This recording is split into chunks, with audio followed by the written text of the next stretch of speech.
Video की शुरुआत करते हैं। तो जैसा कि हमने वैदिक सभ्यता में पढ़ा था कि उत्तर वैदिक काल में लोहे की खोज हो गई थी। इस लोहे की खोज के कारण सामाजिक और आर्थिक परिवर्तन बहुत तेजी से हुए, मतलब बहुत तेजी से बदलाव देखने को मिला। तो 6ठी शताब्दी ईसा पूर्व से पूर्वी उत्तर प्रदेश और पश्चिमी बिहार में लोहे का व्यापक प्रयोग होने से बड़े बड़े प्रादेशिक या जनपद राज्यों के निर्माण के लिए प्रयुक्त परिस्थितियां बन गई और लोहे के हथियारों के कारण योद्धा वर्ग महत्वपूर्ण भूमिका अदा करने लगे। योद्धा वर्ग के लिए भी लोहा बहुत ही महत्वपूर्ण है, क्योंकि इसे आधुनिक हथियार बनने लग गए, जैसे लोहे का भाला बनने लग गया, तीर बनने लग गया। पहले लोहे की खोज नहीं हुई थी, पर जब लोहे की खोज हुई तो इसने योद्धा वर्ग में भी महत्वपूर्ण भूमिका निभाई और खेती के लिए भी नए औजारों और उपकरणों से किसान अपनी आवश्यकता से अधिक अनाज पैदा करने लगे। क्योंकि जब लोहे की खोज हो गई तो खेतों की जुताई के लिए आसानी हो गई, नए नए उपकरणों की खोज हुई, जिससे अधिक अनाज पैदा होने लगा। अब राजा अपने सैनिक और प्रशासनिक प्रयोजनों के लिए इससे अतिरिक्त अनाज को एकत्रित भी करवा सकता था। और लोगों की जो प्रबल निष्ठा पहले अपने जन या कबीले के प्रति थी, अब अपने जनपद या महाजनपद के प्रति हो गई। मतलब पहले छोटे छोटे कबीले थे, पर जब से लोहे की खोज हुई समाज बहुत तेजी से बदला। वो कबीले ग्राम में बदल गए, ग्राम से वो जनपद में बदल गए, जनपद से महाजनपद में बदल गए। तो पहले जो लोग थे उनकी जो निष्ठा थी वो पहले अपने कबीले के प्रति थी, पर वो बाद में बदल के जनपद तथा महाजनपद के प्रति हो गई। तो अब हम आगे देखते हैं। तो देखिए, सबसे छोटी इकाई है कबीला। लोग पहले कबीले में रहते थे। उससे बड़ी इकाई है ग्राम, ग्राम से बड़ा है जन, जन से बड़ा है जनपद और जनपद से बड़ा है महाजनपद। महाजनपद समझ लीजिए आज के समय जैसे एक राष्ट्र है, वो महाजनपद हो गया। जनपद क्या है? उसके जो राज्य हैं। जन क्या है? जो जिले हैं। जैसे ये वेन डायग्राम है, सबसे बाहर क्या है? महाजनपद, सबसे बड़ा है। तो महाजनपद के अंदर क्या आएगा? जनपद। जनपद के अंदर क्या आएगा? जन। जन के अंदर क्या है? ग्राम। और ग्राम के अंदर है कबीले। मतलब कि बहुत सारे कबीलों से मिलकर बनेगा ग्राम, ग्राम से मिलकर बनेगा जन, जन से मिलकर बनेगा जनपद और जनपद का ही बड़ा रूप है महाजनपद। तो महाजनपद सबसे बड़ा है, उससे छोटा है जनपद, जन, ग्राम और कबीला। तो उस समय के साहित्यिक स्रोतों से हमें कुल 16 महाजनपदों के बारे में जानकारी मिली है। तो हमें कैसे पता चला कि उस समय कितने महाजनपद थे? तो 16 महाजनपद थे, हमें उस समय के साहित्यिक स्रोतों से पता चला है। कौन कौन से स्रोत हैं? तो जैसे कि बौद्ध ग्रंथ। तो बौद्ध ग्रंथ है अंगुत्तर निकाय, इससे हमें पता चला है कि उस समय 16 महाजनपद हुआ करते थे। ये याद रखिएगा, आपसे पूछा गया है कि किस बौद्ध ग्रंथ से पता चला है? इसका नाम है अंगुत्तर निकाय। और किस जैन ग्रंथ से पता चला है? तो जैन ग्रंथ है भगवती सूत्र। बौद्ध ग्रंथ है अंगुत्तर निकाय और जैन ग्रंथ है भगवती सूत्र। इसमें लिखा हुआ है कि उस समय 16 महाजनपद हुआ करते थे। उन महाजनपदों के बारे में हम आगे देखेंगे। बस अभी आप इतना जान लीजिए कि कितने महाजनपद हैं? 16 महाजनपद हैं। इनकी जानकारी हमें बौद्ध ग्रंथ अंगुत्तर निकाय और जैन ग्रंथ भगवती सूत्र से मिलती है। उसके बाद देखते हैं वर्तमान में इन 16 महाजनपदों की स्थिति। मतलब कि जो पहले 16 महाजनपद थे, आज के आधुनिक समय में देखा जाए तो किस राज्य में थे। अगर आप इन राज्यों के स्टेट एग्जाम की तैयारी कर रहे हैं, जैसे कि उत्तर प्रदेश राज्य की स्टेट एग्जाम की तैयारी कर रहे हैं, तब तो आपके लिए मोस्ट इंपॉर्टेंट है। और वैसे भी अगर आप किसी भी एग्जाम की तैयारी कर रहे हैं तब भी आपको याद होना चाहिए। तो आपको पता है कि 16 महाजनपद थे, पर वर्तमान में देखा जाए तो ये किस राज्य में आते हैं? तो उत्तर प्रदेश में 8 महाजनपद थे। सबसे ज्यादा कहाँ थे? उत्तर प्रदेश में। कितने? 8 महाजनपद। और 3 महाजनपद थे बिहार में, और 3 जगह एक एक महाजनपद थे। राजस्थान में भी 1 महाजनपद था, मध्य प्रदेश में भी 1 महाजनपद था और दक्षिण भारत में भी 1 महाजनपद था। और भारत के बाहर देखा जाए, मतलब कि वर्तमान में जो भारत है इसे बाहर देखा जाए तो 2 महाजनपद थे। पहले ये भारतवर्ष में ही थे, पर वर्तमान में देखा जाए तो ये जैसे कि एक पाकिस्तान में है, एक अफगानिस्तान में है। वर्तमान में ये भारत का हिस्सा नहीं है। तो भारत के बाहर 2 महाजनपद थे। टोटल कितने हो गए? 16। उत्तर प्रदेश में 8, बिहार में 3, राजस्थान में 1, मध्य प्रदेश में 1, दक्षिण भारत में भी 1 और भारत के बाहर 2 महाजनपद थे। तो अब हम इन महाजनपद के बारे में पढ़ना शुरू करते हैं। तो अब हम एक एक करके इन महाजनपद के बारे में पढ़ते हैं, पर हम किस तरीके से पढ़ेंगे? तो मैंने इनको राज्यों के अकॉर्डिंग बांट रखा है, ताकि आप जो इतिहास है उसको वर्तमान से रिलेट कर पाएं, तभी आपको ये अच्छे से याद होगा। तो जैसे पहले मैंने जो बिहार में है उनको एक ही साथ महाजनपदों को कवर कर दिया। मतलब कि आधुनिक समय में ये बिहार में आते। उस समय तो बिहार नहीं था, उस समय तो मगध था, अंग था, ऐसे महाजनपद थे। पर आधुनिक समय में ये बिहार का हिस्सा थे, इसीलिए मैंने इन्हें राज्यों के हिसाब से अलग अलग कर दिया है, ताकि आपको याद रखने में आसानी रहे, ताकि आप इतिहास को वर्तमान से रिलेट कर पाएं। तो मैंने इन्हें टेबल की फॉर्म में सजा दिया हुआ है। अब हम 16 के 16 महाजनपद की राजधानी याद करते हैं और उनसे रिलेटेड जो एक्स्ट्रा फैक्ट हैं वो भी देख लेंगे। तो सबसे पहले है मगध महाजनपद। तो इसकी राजधानी क्या थी? तो इसकी राजधानी पहले गिरिब्रज थी, बाद में राजगृह बन गई। पाटलिपुत्र भी थी, पर ज्यादातर राजगृह आपसे एग्जाम में पूछी जाती है। तो मगध महाजनपद की राजधानी क्या थी? राजगृह। तो आधुनिक समय में देखा जाए तो ये महाजनपद कहां पर था, यानी कि मगध महाजनपद कहां पर था? तो ये बिहार के भागलपुर और जो मुंगेर वाला हिस्सा है वहां पर मगध महाजनपद था। तो ये उस समय का सबसे शक्तिशाली महाजनपद था। मतलब कि 16 महाजनपद थे ना, तो सबसे शक्तिशाली महाजनपद आपको भी पता है कौन सा था? मगध महाजनपद था। यह सबसे शक्तिशाली महाजनपद था और इसकी जो राजधानी थी वो थी राजगृह, यानी कि राजाओं का गृह। सबसे शक्तिशाली महाजनपद था, सबसे शक्तिशाली राजा वहां पर रहता था, तो उसके लिए बनाई गई थी राजधानी राजगृह, राजाओं का गृह। उसके बाद है अंग। अंग महाजनपद की राजधानी क्या थी? चंपा। वर्तमान में देखा जाए तो इस अंग महाजनपद का विस्तार कहां पर था? तो पटना और गया वाले हिस्से में, बिहार में है ना, पटना और गया। पहले हम बिहार के ही कवर कर रहे हैं। 3 महाजनपद बिहार में थे, इसीलिए पहले बिहार के देख रहे हैं। तो पटना और गया वाले हिस्से में ये अंग महाजनपद फैला हुआ था। आपने महाभारत में भी अंग महाजनपद के बारे में सुना होगा। जो कर्ण थे, कहा जाता था ना अंगराज कर्ण, मतलब कि जो कर्ण थे वो अंग के राजा थे। तो अंग महाजनपद की राजधानी कौन सी थी? चंपा। तो इसे याद कैसे रखेंगे? आ के ऊपर भी बिंदु है और चंपा के ऊपर भी बिंदु है। वैसे आप जितने भी देखेंगे ना महाजनपद, और किसी भी महाजनपद के ऊपर ऐसे बिंदु नहीं होगा और राजधानी में भी बिंदु नहीं होगा, पर जो अंग है इसके ऊपर क्या है? बिंदु है ना। आ के ऊपर बिंदु है और राजधानी में चा के ऊपर बिंदु है। तो अंग महाजनपद की राजधानी कौन सी थी? चंपा। याद रखिएगा। ये वर्तमान में जो पटना और गया वाला इलाका है वहां पर फैला हुआ था अंग महाजनपद। तीसरा महाजनपद है वज्जी। तो जो वज्जी महाजनपद है इसकी राजधानी कौन सी थी? वैशाली। याद रखिएगा। तो वर्तमान में देखा जाए तो वैशाली और मुजफ्फरपुर के आसपास के क्षेत्र में ये फैला हुआ था वज्जी महाजनपद। और जो ये वज्जी महाजनपद था ये 8 जनपदों का संघ था। मैंने आपको डायग्राम में बताया था ना कि महाजनपद के अंदर कई सारे जनपद थे। तो जो ये वज्जी महाजनपद था ये 8 जनपदों का संघ था। कितने? 8 जनपदों का संघ, जिसमें से सबसे प्रमुख जनपद था लिच्छवी जनपद। याद रखिएगा, लिच्छवी जनपद सबसे महत्वपूर्ण जनपद था। क्यों? क्योंकि ऐतिहासिक प्रमाणों के अनुसार जो ये लिच्छवी जनपद था यहाँ पर विश्व का सबसे पहला गणतंत्र यानी कि रिपब्लिक स्थापित किया गया था। तो सबसे पहले गणतंत्र की स्थापना कहां पर हुई थी? लिच्छवी जनपद में। इसीलिए एग्जाम में पूछा जाता है। और ये वज्जी महाजनपद का हिस्सा था। कौन सा? लिच्छवी जनपद। वज्जी जो महाजनपद है ये 8 जनपदों का संघ था, उसी में से एक था लिच्छवी जनपद। तो वज्जी महाजनपद की राजधानी क्या है? वैशाली। ये इंपॉर्टेंट है, याद रखिएगा। तो हमने बिहार के सभी जनपद पढ़ लिए। अब हम आगे चलते हैं।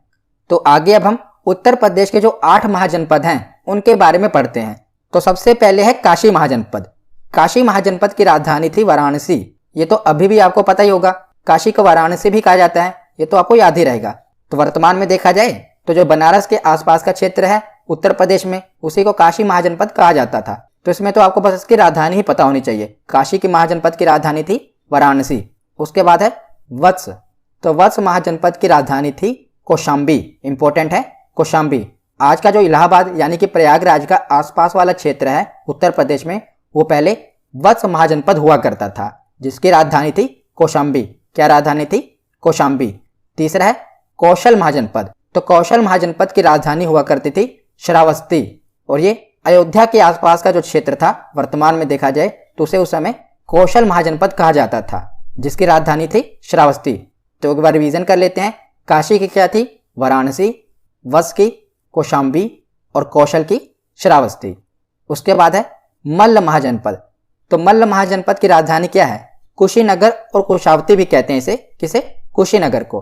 तो ये जो महाजनपद है ना, इसी के साथ साथ बौद्ध धर्म और जैन धर्म का भी विकास हो रहा था, इसीलिए पहले ही मैंने उन पर वीडियो बना दी है। मतलब कि इससे पहले ही मैंने पिछली वीडियो में बौद्ध धर्म को कवर कर दिया था, उससे पिछली वीडियो में जैन धर्म को कवर कर दिया था।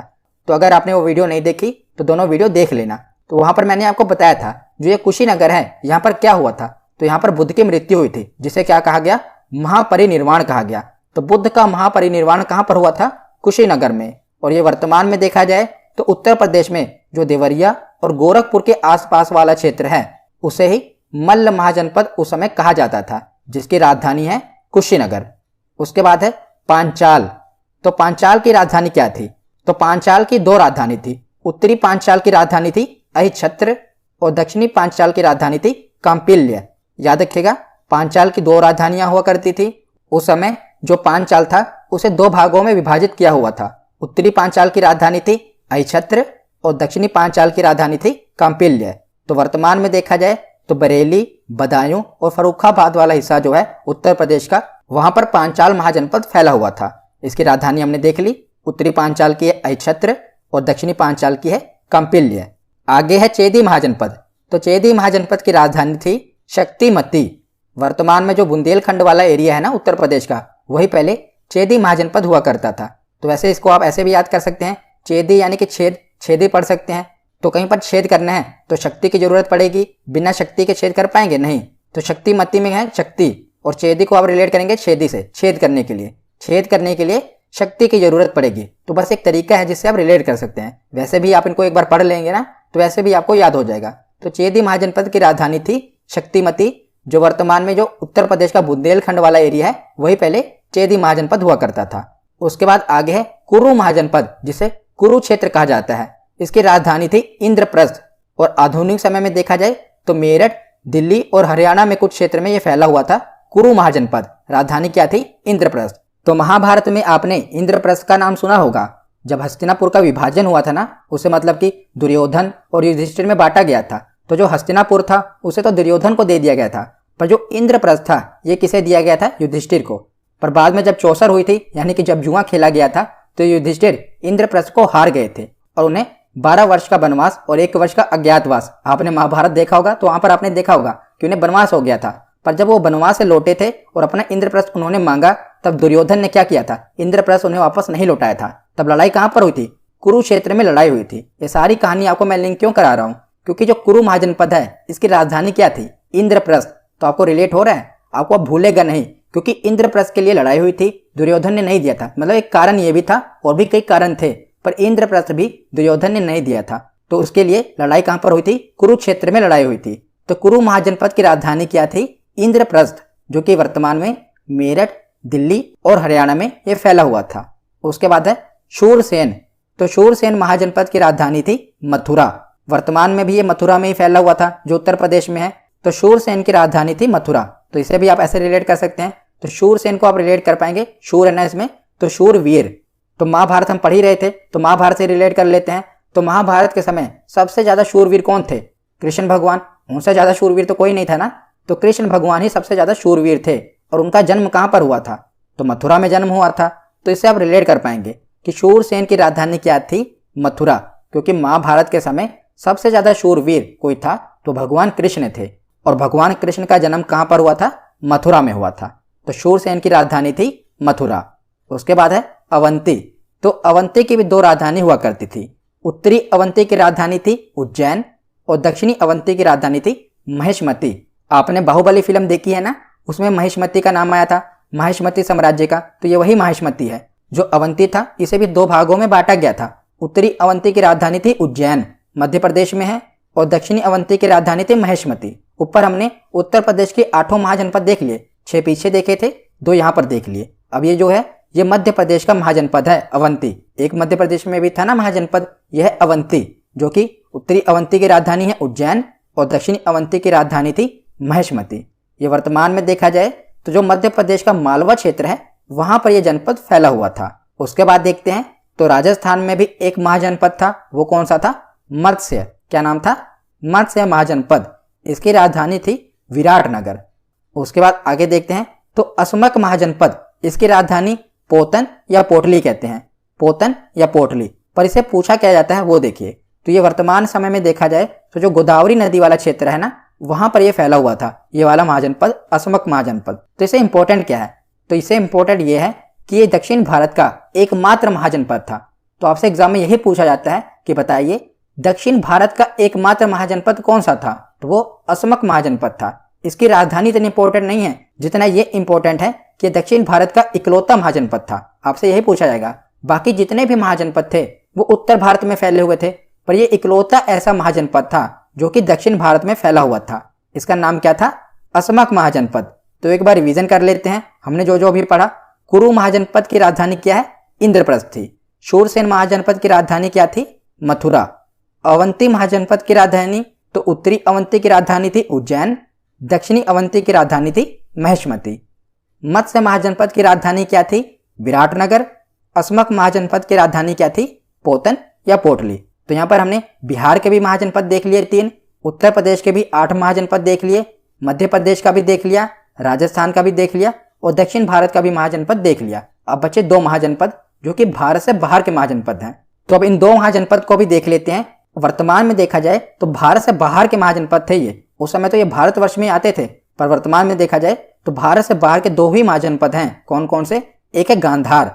गांधार नरेश कौन थे? शकुनी। तो गांधार महाजनपद की राजधानी क्या थी? तक्षशिला। बहुत ही इंपॉर्टेंट है। उस समय शिक्षा का केंद्र हुआ करता था। 2 ही केंद्र थे, एक तक्षशिला, दूसरा नालंदा। तो गांधार की राजधानी क्या थी? तक्षशिला। वर्तमान में देखा जाए तो पाकिस्तान के रावलपिंडी और पेशावर वाले क्षेत्र में इसका विस्तार था गांधार का। दूसरा है कंबोज। कंबोज की राजधानी क्या थी? हाटक। क्या थी? हाटक।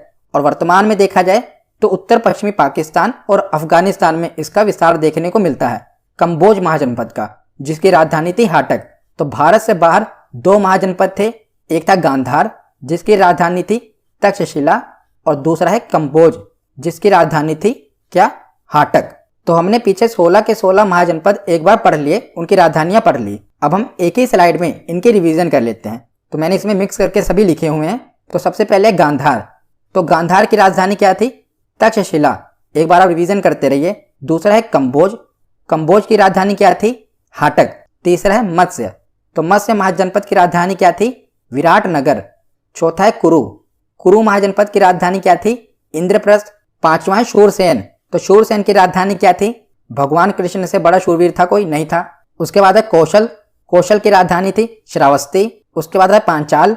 तो पांचाल की 2 राजधानियां थी, उत्तरी पांचाल की अक्षत्र और दक्षिणी पांचाल की कांपिल्य। उसके बाद है चेदी। तो चेदी महाजनपद की राजधानी क्या थी? शक्तिमती। उसके बाद है 9वां महाजनपद वत्स। तो वत्स महाजनपद की राजधानी थी कौशाम्बी।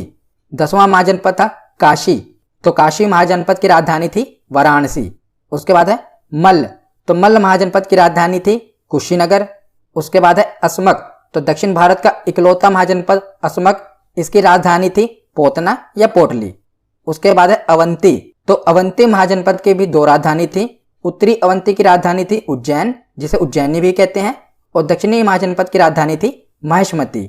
उसके बाद है वज्जी। तो वज्जी महाजनपद की राजधानी थी वैशाली। उसके बाद है अंग। तो अंग महाजनपद की राजधानी क्या थी? चंपा। और लास्ट में 16वां महाजनपद है जो कि सबसे शक्तिशाली महाजनपद था मगध। मगध महाजनपद की राजधानी थी राजगृह। तो यहाँ पर हमने एक बार इसकी रिवीजन भी कर ली और 16 के 16 महाजनपद की राजधानियां भी पढ़ ली। अगली वीडियो में मैं आपको, तो यहाँ पर हमने शॉर्ट में सभी महाजनपद की राजधानियां और उनसे रिलेटेड जो इंपॉर्टेंट पॉइंट थे वो देख लिए। अगली वीडियो में हम मगध साम्राज्य के बारे में पढ़ेंगे। तो आज SB Saroj Kumar सब्सक्राइब कीजिए, इस चैनल को तथा लाइक कीजिए।